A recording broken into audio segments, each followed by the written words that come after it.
जय श्री कृष्णा। आप सभी को उत्पन्ना एकादशी की ढेरों शुभकामनाएं। आज उत्पन्ना एकादशी है 26 नवंबर 2024 को। उत्पन्ना एकादशी जिसे उत्पत्ति एकादशी भी कहा जाता है।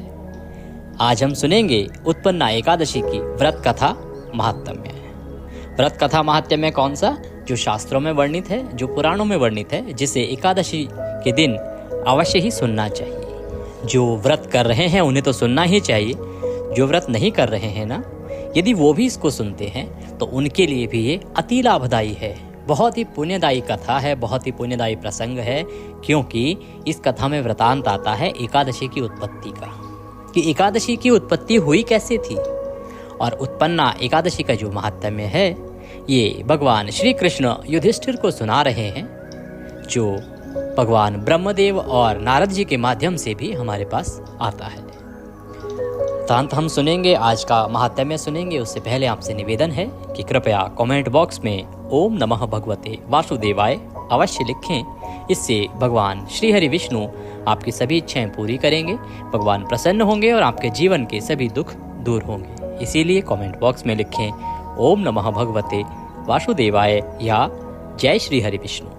कथा की समाप्ति के बाद हम आपको बताएंगे कि पारण आपको कब करना है, क्योंकि इस बार एकादशी का पारण जो है वो 27 की सुबह अर्थात व्रत की अगले दिन सुबह सुबह नहीं हो सकता है, क्योंकि हरिवासर का समय रहेगा। इसीलिए ध्यान देना आवश्यक है कि पारण के लिए शुभ समय क्या रहेगा, साथ ही पारण किस समय नहीं करना है। सूर्योदय के साथ जो हम प्रत्येक एकादशी के अगले दिन पारण कर लेते हैं, इस बार नहीं होगा। उसका कारण क्या है, ये भी हम वीडियो के अंत में आपको बताएंगे। इसीलिए कथा सुनिए और फिर पारण की जानकारी प्राप्त कीजिए। भगवान श्री हरि आप सभी का कल्याण करेंगे। मार्गशीर्ष मास कृष्ण पक्ष एकादशी उत्पन्ना एकादशी व्रत कथा प्रारंभ। श्री सूत जी कहने लगे कि ऋषियों, इस व्रत का वृतांत और उत्पत्ति प्राचीन काल में भगवान कृष्ण ने अपने परम भक्त युधिष्ठिर से कही थी, वही सब मैं तुमसे कहता हूँ। एक समय युधिष्ठिर ने भगवान श्री कृष्णचंद्र से पूछा कि हे भगवान, एकादशी का व्रत किस विधि से किया जाता है और उसका फल क्या है? क्या फल प्राप्त होता है? उपवास के दिन जो क्रिया की जाती है, आप कृपा करके सब कुछ मुझसे कहिए। यह वचन सुनकर भगवान श्री कृष्ण कहने लगे, हे युधिष्ठिर, मैं एकादशी के व्रत का महात्म्य तुमसे कहता हूँ, तुम एकाग्र चित्त होकर सुनो। सर्वप्रथम हेमंत ऋतु में मार्गशीर्ष कृष्णा एकादशी से इस व्रत को आरंभ करना चाहिए। देखिए, ये उनके सवालों का जवाब भी है इसी कथा में कि एकादशी का व्रत कब से करना आरंभ करना चाहिए। तो ये जो पहली एकादशी, क्योंकि उत्पन्ना एकादशी जो आने वाली एकादशी है ना, ये पहली एकादशी मानी गई है। यहीं से एकादशी की उत्पत्ति हुई थी। तो इससे अगर आप व्रत उठाना चाहते हैं, कोई भी हमारे भाई बंधु माता बहन व्रत आरंभ करना चाहते हैं एकादशी का, तो ये बहुत ही अच्छा अवसर है। इस एकादशी से आप व्रत करना आरंभ कर सकते हैं, उत्तम रहेगा। भगवान कृष्ण भी कहते हैं कि इस एकादशी से व्रत करना आरंभ करना चाहिए। कैसे करना चाहिए, विधि देखिए भगवान क्या बताते हैं। भगवान कहते हैं कि दशमी को सायंकाल में भोजन करके अच्छी तरह से दातुन आदि करें, जिससे कि अन्न का कोई भी अंश मुंह में ना रह जाए। रात्रि को भोजन कदापि ना करें, अधिक ना बोलें।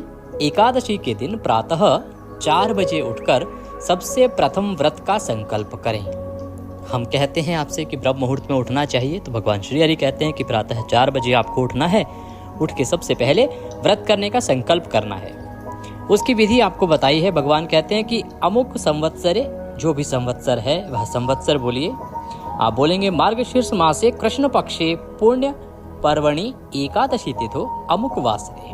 इस बार जो एकादशी है वो भूमवार को है, भूमवार जिसे मंगलवार भी कहते हैं। तो आप बोलेंगे कि मार्गशीर्ष मासे कृष्ण पक्षे पुण्य पर्वणि एकादशी तिथो भूमवासरे अमुक गोत्रोत्पन्नायहम।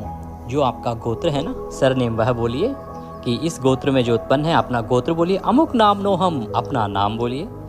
सकल जन्म जन्मांतरार्जितानि यानि पापानि तेषाम शमनार्थ एकादशी व्रतमहम करिष्ये। इस प्रकार से वह संकल्प कीजिए और वह संकल्प भगवान के चरणों में छोड़ दीजिए। संकल्प करने के बाद आपको सोच आदि से निवृत्त होकर नदी, तालाब, बावड़ी या फिर कुएं पे जाके मिट्टी आदि लगाकर जो मंत्र है, इस मंत्र को पढ़ते हुए स्नान करना चाहिए। क्या मंत्र है देखिए, अश्वक्रांते रथ क्रांते विष्णु क्रांते वसुंधरे उदधृति पाहि वरोहेण कृष्णेन सत्वाहुना मृतिके हर में पापम यन्मयां पूर्व संचितम त्वया हतेन पापेन गच्छामि परमां गतिम। इस मंत्र को पढ़ते हुए आपको स्नान करना चाहिए। अब देखिए, इसमें एक बात बताते हैं कि क्योंकि उस समय बाहर शौच क्रिया की जाती थी, नदी तालाब आदि पर ही स्नान किया जाता था, कुएं पर स्नान किया जाता था, इसीलिए कथा में वही वर्णन आता है। आज के समय में ना तो तालाब है, ना कुआं है, ना बावड़ी है, और नदी पर जाना भी हर किसी के लिए संभव नहीं है। तो आप स्नान अपने घर में करिए। गंगा जल सभी के घर में होता है, तो कृपया गंगा जल की कुछ बूंदें उस पानी में डाल लीजिए जिससे आप स्नान कर रहे हैं, और वह गंगा स्नान का फल देगा। इस प्रकार से आपको स्नान करना है। इतना बड़ा मंत्र है, इसको आप अगर ना बोल पाएँ तो ओम नमः भगवते वासुदेवाय, ओम नमः भगवते वासुदेवाय, इस मंत्र को बोलते हुए आपको स्नान करना चाहिए। जो व्रती है, जिसने व्रत किया है, उसे चोर, पाखंडी, परस्त्रीगामी, निंदक, मिथ्याभाषी तथा किसी प्रकार के पापी मनुष्य से बात नहीं करनी चाहिए। इस प्रकार के लोगों की संगत से आपको दूर रहना चाहिए। स्नान के पश्चात धूप, दीप, नैवेद्य आदि 16 चीज़ों से भगवान का पूजन करें और रात को दीपदान करें। देखिए, एकादशी पर दीपदान का बड़ा महत्व है। अब पूजा विधि के लिए हमने आपको पहले ही एक वीडियो बताया है जिसमें हमने पूरी पूजा विधि आपको बताई है, तो उस विधि से भी आप पूजा कर सकते हैं, आपके लिए आसानी हो जाएगी। सायंकाल को दीपदान करें। ये सब कर्म भक्ति और श्रद्धा युक्त होकर करें। जब भी आप ये कार्य कर रहे हैं ना, तो ऐसा नहीं कि मन में तो बड़ा ऐसा लग रहा है कि मन ही नहीं है करने का, पर ज़बरदस्ती भाई पंडित जी ने बोल दिया है तो करना पड़ेगा, या कथा में आ गया है तो करना पड़ेगा। नहीं, मन से करिए, दिल से करिए। भगवान की भक्ति में चाहे 2 मिनट दीजिए, लेकिन दिल से प्रसन्न होकर दीजिए, मजबूरी समझ के नहीं। अपने मन में ऐसे भाव मत लाइए कि आप किसी मजबूरी में कर रहे हैं। श्रद्धा के साथ आपको यह पूजा करनी है। रात्रि को दीपदान कीजिए, 1 घी का दिया जलाइए और दीपदान कीजिए। रात्रि को सोना व प्रसंग नहीं करना चाहिए। ये बहुत ही आवश्यक बात है, इसको समझना बहुत ज़रूरी है। देखिए, हम पहले भी आपको एकादशी के जो नियम है उनमें भी बताते आए हैं कि ये आपको ध्यान रखना चाहिए। सोना और प्रसंग करना, सोना फिर भी समझ आता है कि आज के समय में, क्योंकि बहुत से ऐसे कार्य हैं जो बिना सोए नहीं हो सकते, अर्थात आप पूरा दिन काम करते हैं, अगले दिन फिर आपको अपने ऑफिस जाना है, रोजगार पे जाना है, तो आराम की आवश्यकता होती है। परंतु प्रसंग से यहाँ तात्पर्य है कि आपको ब्रह्मचर्य का पालन करना है। चाहे आप अपनी धर्मपत्नी के साथ हैं या अपने पति के साथ हैं, फिर भी आपको ब्रह्मचर्य का आज की रात्रि को पालन करना है। आपने एकादशी का व्रत किया है ना, तो एकादशी के व्रत में ब्रह्मचर्य या संयम प्रथम माना गया है कि इस नियम का आपको पालन करना ही चाहिए। तो आपको प्रसंग से बचना है, आपको ब्रह्मचर्य का पालन करना है, और इस प्रकार से आपको अपना दिन और रात्रि व्यतीत करनी है। भगवान श्री कृष्ण कहते हैं कि सारी रात्रि को भजन कीर्तन आदि करना चाहिए, और जो कुछ पहले जाने अनजाने में पाप किए हों उनकी क्षमा भगवान से मांगनी चाहिए। धर्मात्मा पुरुषों को कृष्ण पक्ष तथा शुक्ल पक्ष दोनों एकादशियों को समान ही समझना चाहिए। दोनों एकादशियों में भेद नहीं करना चाहिए। भगवान श्री कृष्ण कहते हैं कि जो इस विधि से एकादशी का व्रत करते हैं, पूजन करते हैं, उन्हें शंखोद्धार तीर्थ में स्नान करके जो पुण्य प्राप्त होता है, उससे भी कहीं गुना अधिक फल इस एकादशी का व्रत करने से प्राप्त होता है। वह एकादशी व्रत के 16वें भाग के समान भी नहीं है। इतना अधिक फलदायी है ये एकादशी का व्रत। व्यतिपात के दिन दान देने का 1,00,000 गुना फल होता है। संक्रांति से 4,00,000 गुना तथा सूर्य चंद्र ग्रहण में स्नान दान करने से जो फल प्राप्त होता है, वही पुण्य एकादशी के दिन व्रत करने से प्राप्त होता है। अश्वमेघ यज्ञ के करने से 100 गुना तथा 1,00,000 तपस्वियों को 60 वर्ष तक भोजन कराने से 10 गुना तथा 10 ब्राह्मणों अथवा 100 ब्रह्मचारियों को भोजन कराने से 1000 गुना पुण्य भूमिदान करने से होता है। उससे 1000 गुना पुण्य कन्यादान का होता है, और उससे 10 गुना पुण्य विद्यादान करने से होता है। विद्यादान से 10 गुना पुण्य भूखे को भोजन कराने से होता है। अन्न के समान इस संसार में कोई भी कार्य ही नहीं है। अन्नदान सर्वोपरि है, जिससे देवता और पितृ दोनों तृप्त होते हैं। परंतु एकादशी के व्रत का जो पुण्य है वो इन सब से भी अधिक है। 1000 यज्ञों से भी अधिक इसका फल होता है। एकादशी के व्रत का प्रभाव देवताओं को भी दुर्लभ है। रात्रि को भोजन करने वाले को उपवास का आधा फल मिलता है और दिन में एक बार भोजन करने वाले को उसका आधा फल मिलता है। परंतु जो व्यक्ति निर्जल व्रत रखते हैं उनके महात्म्य को तो देवता भी वर्णन नहीं कर सकते। इतना अधिक पुण्यदायी है यह व्रत, यदि आप निर्जल व्रत रखते हैं तो। युधिष्ठिर कहने लगे कि भगवान, आपने हजारों यज्ञ और लाख गोदान को भी एकादशी के व्रत के बराबर नहीं बताया। सो यह तिथि सब तिथियों से उत्तम कैसे हुई? यह बात विस्तार पूर्वक मुझसे कहिए कि इसका पुण्य इतना अधिक कैसे हुआ। महाराज युधिष्ठिर के वचन सुन के भगवान श्री कृष्ण कहने लगे कि हे युधिष्ठिर, मैं अब आपको बताता हूँ कि इस एकादशी के व्रत से इतना अधिक फल क्यों प्राप्त होता है, वैकुंठ की प्राप्ति कैसे हो जाती है और भगवान श्री हरि को यह सबसे प्रिय क्यों है, ये मुझे सर्वोत्तम क्यों अच्छा लगता है। मैं इसके बारे में अब तुम्हें बताता हूँ। सतयुग में मूर नाम का एक दैत्य था। वह अत्यंत बलवान और भयानक था। उस प्रचंड दैत्य ने इंद्र, आदित्य, वसु, वायु, अग्नि आदि सब देवताओं को पराजित करके भगा दिया था। तब इंद्र सहित सब देवताओं ने भयभीत होकर शिव जी से अपने दुख के बारे में बताया। राक्षस मूर ने उनके साथ क्या किया है वह सब वृतांत भगवान भोलेनाथ को कहा कि हे कैलाशपति, मूर दैत्य से भयभीत होकर सब देवता मृत्युलोक में फिर रहे हैं। तब शिव जी कहने लगे कि हे देवताओं, तीनों लोकों के स्वामी, भक्तों के दुखों को नाश करने वाले भगवान विष्णु की शरण में जाओ, वही तुम्हारे दुखों को दूर कर सकते हैं। शिव जी के ऐसे वचन सुनकर इंद्र आदि सब देवता क्षीर सागर में पहुंचे। वहां भगवान को शयन करते हुए देखकर इंद्र हाथ जोड़कर उनकी स्तुति करने लगे कि हे देवताओं द्वारा स्तुति करने योग्य प्रभु, आपको बारंबार नमस्कार है। देवताओं की रक्षा करने वाले मधुसूदन, आपको नमस्कार है। आप हमारी रक्षा करें। दैत्यों से भयभीत होकर हम सब देवता आपकी शरण में आए हैं। आप इस संसार के कर्ता, माता, पिता, उत्पत्ति तथा पालन करता और संहार करने वाले हैं। सबको शांति प्रदान करने वाले हैं। आकाश और पाताल भी आप ही हैं। प्रभु सबके पितामह ब्रह्मा, सूर्य, चंद्र, अग्नि, सामग्री, होम, आहुति, मंत्र, तंत्र, जप, यजमान, यज्ञ, कर्म, कर्ता, भोक्ता भी आप ही हैं। आप सर्वव्यापक हैं। आपके सिवा तीनों लोकों में चर तथा अचर कुछ भी नहीं है। हे भगवान, दैत्यों ने हमको जीतकर स्वर्ग से निकाल दिया है और सब देवता इधर उधर भागे भागे फिर रहे हैं। आप उन दैत्यों से हम सब की रक्षा करें प्रभु, रक्षा करें।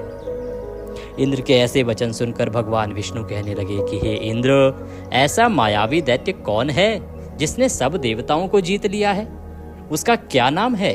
उसने कितना बल दिखाया है? उसमें कितना बल है और किसके आश्रय है तथा उसका स्थान कहाँ पे है?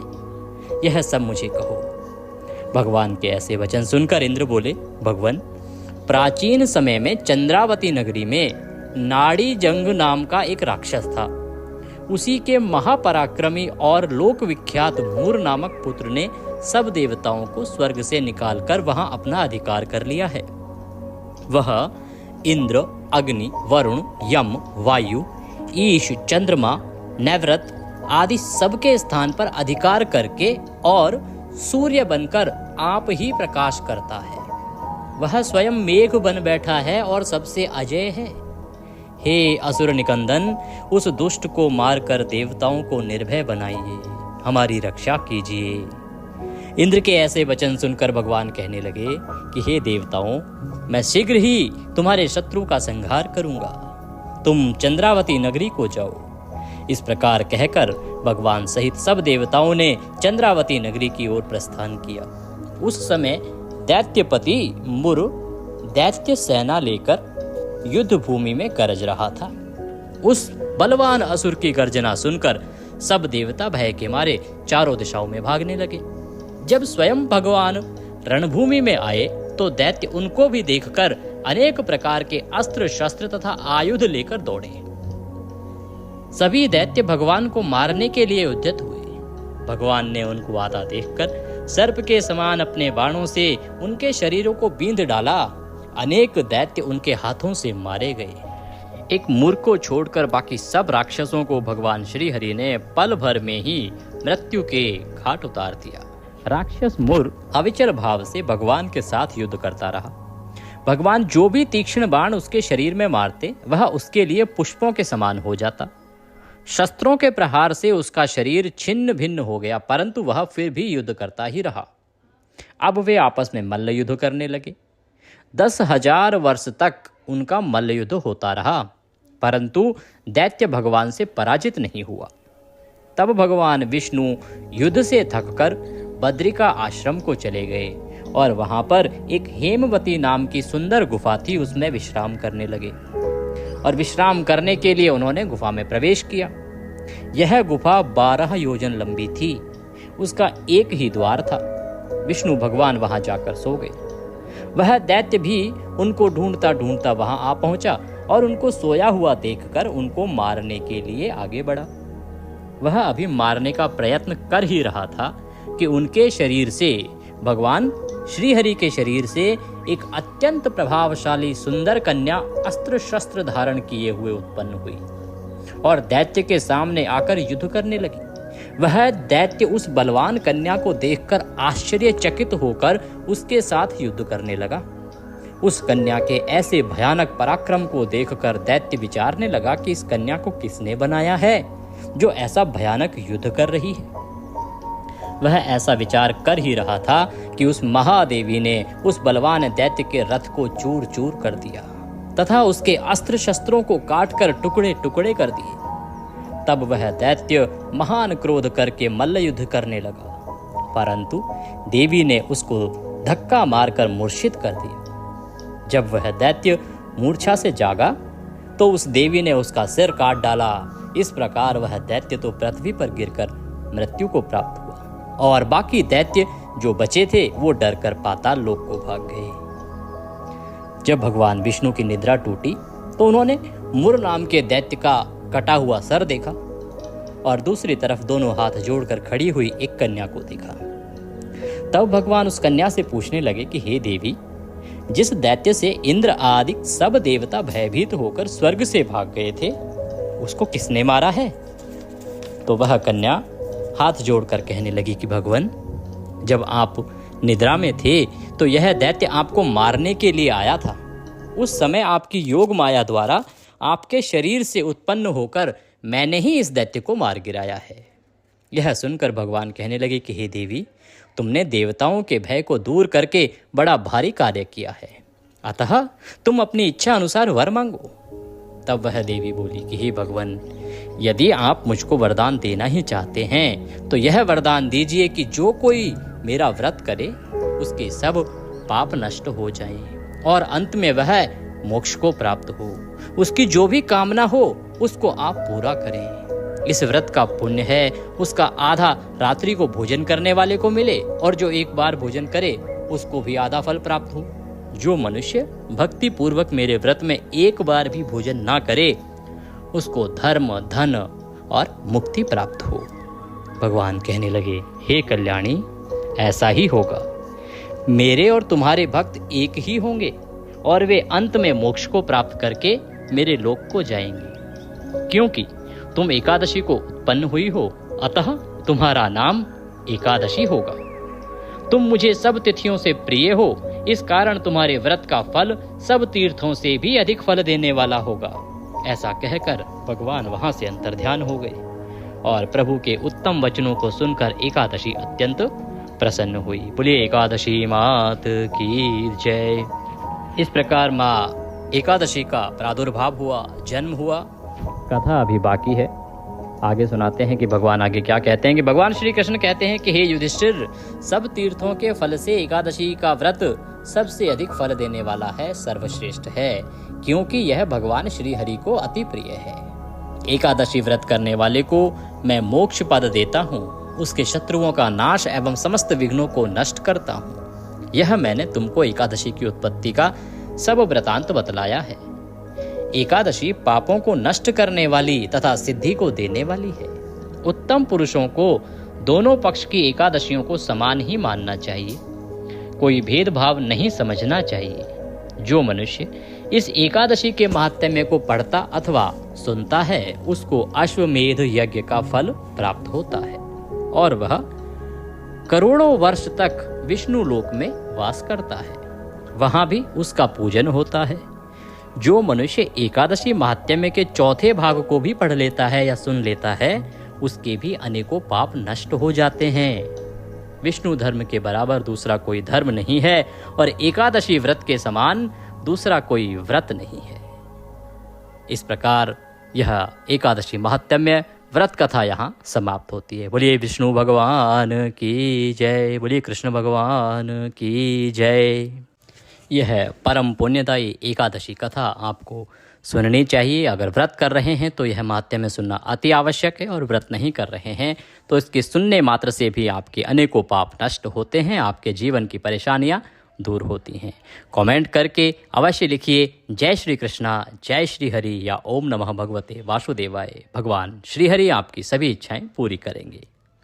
अब बात करते हैं पारण की। देखिए, पारण जो है व्रत के अगले दिन किया जाता है, आप सभी जानते हैं। पारण सूर्योदय के बाद किया जाता है, ये भी आप जानते हैं। और तीसरा जो रूल है, नियम है, वो ये कि पारण हमेशा द्वादशी तिथि के पहले 5.5 घंटे के बाद होना चाहिए, क्योंकि जब द्वादशी तिथि लगती है ना तो उसके पहले के 5.5 घंटे हरिवासर का समय होता है। तो वह एक प्रकार से एकादशी के व्रत का ही समय होता है, उसमें आप पारण नहीं कर सकते, चाहे वो अगले दिन ही क्यों ना बढ़ रहा हो। पारण तो आपको उसके बाद ही करना चाहिए, तभी एकादशी जो व्रत है उसका पुण्यफल प्राप्त होता है। तो यही कारण है कि इस बार जो एकादशी व्रत का पारण है वो सुबह सुबह नहीं हो सकता है।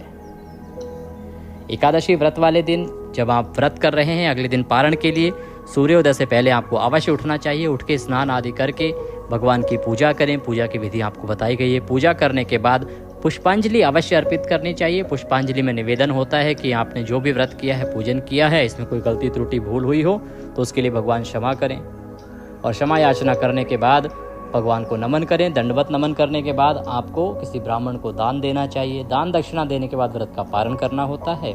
पारण के लिए जब बैठें तो मंत्र बोलेंगे ओम नमः भगवते वासुदेवाय। 5 बार यह मंत्र बोलिए, मुख में तुलसी रखिए और व्रत का पारण कीजिए। इसके बाद आप कोई भी जो आपके घर में शाकाहारी शुद्ध भोजन बना हो उससे आप खा सकते हैं। भगवान के भोग की जहाँ तक बात है तो भोग आपको लगाना चाहिए इस दिन पीले चावल का। चावल एकादशी को वर्जित है, परंतु द्वादशी को विशेष विधान है भगवान को यदि आप पीले चावल का भोग लगाते हैं बना के तो। इसके अलावा फल का भोग भी लगा सकते हैं, या जो भी आपने शुद्ध भोजन बनाया है घर में उसका भोग भी आप भगवान को लगा सकते हैं। ये भोजन भोग लगाने के बाद आप अपना व्रत खोल सकते हैं। परंतु इस बार जो एकादशी है उत्पन्ना एकादशी, जिसका व्रत 26 को कर रहे हैं और 27 को पारण करना है, तो 27 को पारण जो है वो इसी कारण से सुबह सुबह नहीं हो सकता है, क्योंकि द्वादशी तिथि लग रही है 27 तारीख को सुबह 3:45 बजे, और उसके बाद जब सूर्योदय होगा उस टाइम पे हरिवासर का समय चल रहा होगा, तो उस समय में पारण नहीं हो सकता है।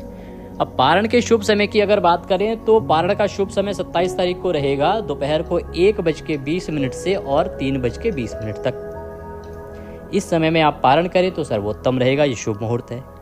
फिर भी अगर आप बहुत जल्दी करना चाहते हैं तो 10:15 बजे के बाद आप व्रत का पारण कर सकते हैं। 27 तारीख को सुबह 10:15 के बाद हरिवासर का समय समाप्त हो जाएगा, तो उसके बाद आप विधि से पूजा पाठ करके और व्रत का पारण कर सकते हैं। पूजा आप हरिवासर के समय में भी कर सकते हैं, परंतु जो व्रत का पारण है वो आप 10:15 के बाद ही कीजिएगा। कोई और सवाल आपके मन में हो तो आप कमेंट करके पूछ सकते हैं। आप देख रहे थे देवभूमि ज्योतिष संस्थान का यूट्यूब चैनल देवभूमि धार्मिक। हम जो भी जानकारी प्रस्तुत करते हैं वो ज्योतिष शास्त्र और पंचांग पर आधारित होती है और ऑथेंटिक होती है। 100% जो शास्त्र कहते हैं वही हम बताते हैं, मनगढ़ंत तरीके से हम कुछ भी नहीं बताते हैं। ये किसी यूट्यूबर का चैनल नहीं है, ये एक ज्योतिष संस्थान का चैनल है। भगवान श्री कृष्ण सबकी सभी इच्छाएं पूरी करें, भगवान की कृपा सबको प्राप्त हो, इसी कामना के साथ विदा लेते हैं। वीडियो अच्छा लगे तो उसे लाइक अवश्य कीजिएगा, अधिक से अधिक शेयर कीजिएगा, और चैनल पर नए हैं तो सब्सक्राइब कर लीजिएगा ताकि आपको सही ऑथेंटिक जानकारी समय से प्राप्त होती रहे। भगवान सबका कल्याण करें। जय श्री कृष्णा।